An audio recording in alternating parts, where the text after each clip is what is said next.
je rentre dans l'outil on va dire que nous on appelle d'aide à la vente. Alors, si j'ai beau faire la segmentation que je veux, si je propose au client du conseil, il va se crisper parce que c'est beaucoup trop flou. La seule chose qu'on fait, nous, les consultants, pour arriver à vendre efficacement du conseil, c'est d'obliger le client, sous forme d'entretien, en fait, à réfléchir à sa situation tout seul. C'est lui qui doit prendre ce temps. Les gens qui sont souvent la tête dans le guidon, c'est le cas des TPE et des petites PME, ils prennent pas ce temps de recul et c'est pour ça qu'on n'arrive pas à leur proposer du conseil. Donc, les trois quarts de l'outil sont conçus pour qu'avec le client, il puisse prendre ce recul de manière accélérée, on va dire. Depuis qu'on l'a mis en ligne, j'utilise que ça me simplifie nettement.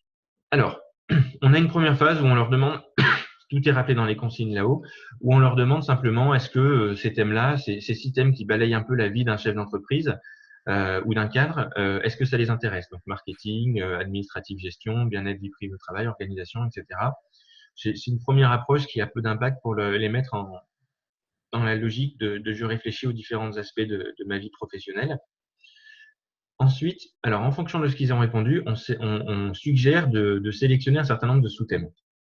En pratique, avec un petit peu de recul sur une 50aine de clients tests, moi, je préconise de les obliger à choisir sur toute cette liste 8 thèmes qui sont dans leur tête, qui sont dans leurs préoccupations en ce moment. Il y a bien à faire. Ils peuvent en choisir 10, 12, il n'y a pas de souci, mais avec 8, il y a largement à faire. Alors, en management RH, par exemple, il peut sélectionner, identifier des profils complémentaires et les grilles de recrutement.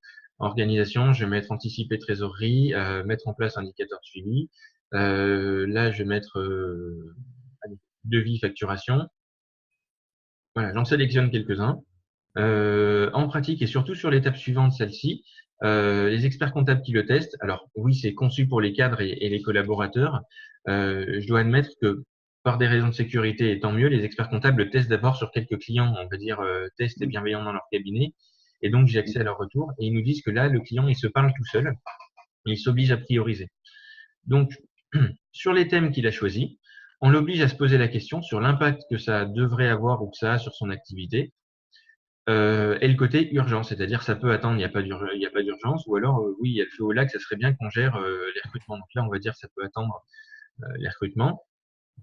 On a mis un filtre de sécurité spécialement pour vous, les experts comptables, c'est-à-dire que quand on est face à un client qui sait, enfin, il veut être accompagné, mais il est en panique. C'est-à-dire que automatiquement, il va dire ça marche pas, on a déjà tout essayé, il n'y a rien qui fonctionne. C'est-à-dire que il veut être accompagné, mais il va être bloquant sur à peu près tout ce qui va être proposé et il va dire qu'il a déjà tout testé.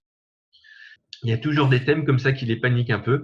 Comme même pour les consultants, c'est délicat à gérer. On a mis un petit filtre de sécurité. Par exemple, s'ils voient qu'il y a peu de marge de manœuvre ou qu'ils voient plus ce qu'il y a à faire, allez, nous, on va les filtrer un peu par le bas et on va se concentrer sur les autres thèmes parce qu'il y a déjà suffisamment à faire avec les choses un peu urgentes, importantes et ils voient déjà ce qu'il y a à faire.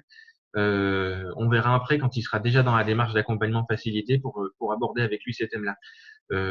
Ça évite d'avoir un client et de demander à un collaborateur j'ai une crise de panique parce que vous n'avez pas été formé pour, malheureusement.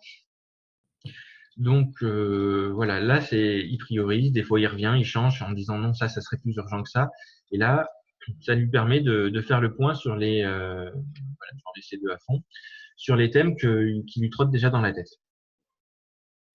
À partir de ce moment-là, on a fait un tri, c'est-à-dire qu'on ne va travailler que sur les 6 thèmes qui sont le plus pertinents pour lui. Alors, peu importe qu'on ait choisi 8, 10, 12, 14 à l'étape précédente, là, on a fait un filtre. On est sur des choses qui sont pertinentes pour lui, il faut réagir assez rapidement et il voit ce qu'il y a à faire. Le reste a été laissé de côté temporairement.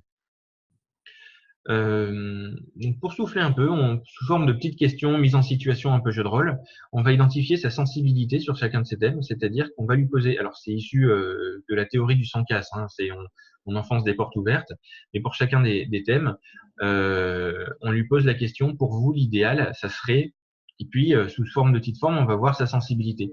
Par exemple, quelqu'un qui veut vraiment la sécurité, qui veut pas qu'il y ait d'ennui, on va mettre maîtriser vos marges de manœuvre et n'avoir aucune surprise lors du processus d'achat-vente. Là, je vais en mettre 3 différents. Alors, pourquoi cette étape est intéressante? C'est parce que dans le rapport qu'on va générer, il y a des paragraphes qui vont pas être rédigés de la même manière en fonction de sa sensibilité. On va appuyer exactement sur sa sensibilité et le travers qui va correspondre et on va commencer à ouvrir la porte de de ces blocages et ce qu'il pourrait rechercher dans le conseil, en fait. Et chaque paragraphe va évoluer en fonction de sa sensibilité.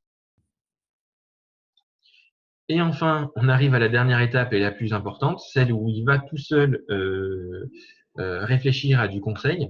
Alors, même là, même sur une super segmentation avec un ciblage bien précis et surtout en sachant que ce sont des thèmes qui sont importants et urgents pour lui, si je lui parle de conseil, il va se crisper. Ça, c'est systématique. On ne parle jamais d'accompagner un client quand on vend du conseil. Par contre, si ces thèmes ils sont urgents et importants et qu'il sait ce qu'il y a à faire, la question que j'ai envie de lui poser, c'est pourquoi est-ce que c'est pas encore en place? C'est en posant cette question sous cette forme, entre guillemets, qu'il va admettre lui-même ce dont il aurait besoin. Là, on évalue si, en fait, c'est qu'il n'arrive pas à y voir clair, il n'arrive pas à planifier, il a la tête sous l'eau. Voilà, donc on lui demande, ça pourrait aider à y voir plus clair dans un premier temps, d'en parler. Des fois, c'est un manque de compétences en interne, c'est-à-dire que on peut apporter une compétence complémentaire, des outils, un avis appréciable ou pas du tout. Des fois, ils ont tout en interne. Donc, sur certaines thématiques, ils vont dire non, on a tout en interne, c'est qu'on prend pas le temps de le faire. Donc, je mets 0 là, par exemple. Et puis, la plupart du temps, c'est que ils n'arrivent pas à prendre une décision, ils n'arrivent pas à franchir le cap, ou alors ils ont déjà essayé 3-4 fois, ils n'arrivent pas à maintenir les efforts. C'est pas encore arrivé qu'on est comme ça en entonnoir, les thèmes ils sont parlants. C'est pas encore arrivé une seule fois qu'on ait quelqu'un qui ait mis 0 dans les 3 thèmes. Puisqu'on est, les thèmes qui sont là, ils sont pas au hasard, ils parlent vraiment à chaque personne. Donc voilà comment est-ce qu'on arrive à le mettre dans une disposition de réfléchir et efficacement comment se faire accompagner. Donc là, je génère un PDF automatique, puisque vous allez voir comment surtout on restitue l'information. C'est ça qui est important. Alors, on trouve un PDF en marque blanche. Alors, le turquoise avec le rouge, je suis d'accord, c'est pas très beau. Tout est personnalisable. Ça, c'est censé être le logo du cabinet. On a mis le logo des experts comptables. Mais voilà, c'est pour vous montrer qu'on est en marque blanche d'office. Le cahier des charges a été fait par des experts comptables qui nous ont bien accompagnés autour de tout le projet. Alors, on retrouve ici les 6 thèmes qui sont importants pour la personne qu'on a défini avec lui. Sur un graphique, en rouge, on a sa situation actuelle et puis ses marges de progression qui sont une espèce de pondération avec, il voit ce qu'il y a à faire, qui a été plus ou moins dilaté avec l'impact et l'urgence que génère sa situation. Donc, ça donne visuellement une idée des sous-thèmes les plus urgents. Voilà, c'est intuitif. Ensuite, on trouve alors, on est en train de refaire la charte graphique, ça va être un peu plus aéré. On retrouve les paragraphes qui sont générés en fonction de sa sensibilité. Donc là, on est face à quelqu'un qui veut tout contrôler, donc vous êtes prudent dans vos choix, vous n'aimez pas les mauvaises surprises, ce qui m'intéresse à chaque fois, c'est le petit paragraphe du milieu. Ce que vous pourrez rechercher peut prendre la forme de conseil avisé d'une expertise. À chaque fois, c'est ce qu'il pourrait rechercher en complémentaire dans du conseil. Attention à ne pas rester paralysé dans les situations de doute et de stress. Entourez-vous de personnes de confiance. Voilà, on ouvre vers, on va dire, le complémentaire de son profil sur ce thème. Donc, concernant en particulier les thèmes sur lesquels il est ultra sécuritaire, là, on a le paragraphe où il centralise toutes les compétences et tout le savoir-faire, c'est la personne clé. Et là, on est sur le truc nouveauté, il a envie d'évoluer en permanence. On a 3 autres paragraphes, mais pour l'instant, ils se sont tous retrouvés. On appuie pile poil puisqu'on fait un paragraphe par thème si jamais ça change. Voilà. Et enfin, la page qui m'intéresse le plus. Donc, le rouge, c'est on reprend sa courbe d'organisation autonome là où il en est tout seul. En bleu, par contre, ce n'est pas le radar du dessus, c'est ce que peut lui apporter du conseil, c'est-à-dire que c'est une dilatation de la courbe rouge en fonction de, il n'arrive pas à planifier, il a la tête sous l'eau, il a besoin de compétences complémentaires d'en parler, ou il a besoin de passer à l'action ou d'avoir quelqu'un pour, entre guillemets, lui botter les fesses et maintenir ses efforts. Donc ça, c'est sa propre évaluation et ça lui montre visuellement ce que peut lui apporter du conseil. Si jamais il met 0 partout, on a la décence de mettre la courbe bleue calée sur la courbe rouge. Voilà. On lui rappelle exactement toutes les notes qu'il a mis parce qu'on est transparent. Et surtout, alors là, c'est encore marqué exemple d'indicateur. On est en train de refondre. On avait un deuxième outil qui permettait d'identifier très précisément chaque indicateur pour chaque personne. À l'usage, et on ne résiste jamais à l'usage utilisateur, on nous a demandé de fusionner cet outil avec celui-là. C'est-à-dire qu'en fait, une fois qu'on a fait passer le client dans cet outil, on a idée des indicateurs qui sont pertinents pour lui.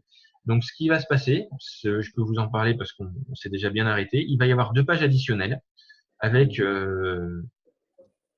trois sous-thèmes, les 3 sous-thèmes par page, donc 1, 2, 3 pour la première, pour la quatrième et 4, 5, 6 pour la cinquième. Et dessous, il va y avoir 30 indicateurs les plus pertinents et les plus usuels pour ce thème-là. Donc, par exemple, pour tout ce qui va être la facturation, il y a la possibilité de faire un état des créances clients et puis du coup de passer un certain nombre de coups de fil ou de superviser, de déléguer la créance client, d'établir les devis, de laisser un timing minimal. Enfin, voilà, c'est-à-dire qu'en fait, il y aura 30 indicateurs sur lesquels on présente pour chaque sous-thème, on présente au client les 30 indicateurs, on en choisit un ou deux parmi ceux-là, et c'est comme ça qu'on va alimenter la base. Donc, il n'y a plus qu'à piocher parmi 30 indicateurs, sachant que les indicateurs, ils vont changer d'un sous-thème à l'autre. Donc, nous, ça nous fait une base de 900 indicateurs qui vont être, voilà. Vous ne présenterez pas les 900 indicateurs à chaque client, mais dans cette base, on va aller piocher en fonction de ce qui a été répondu plus haut. Donc voilà comment est-ce qu'on suscite l'intérêt pour le conseil du client.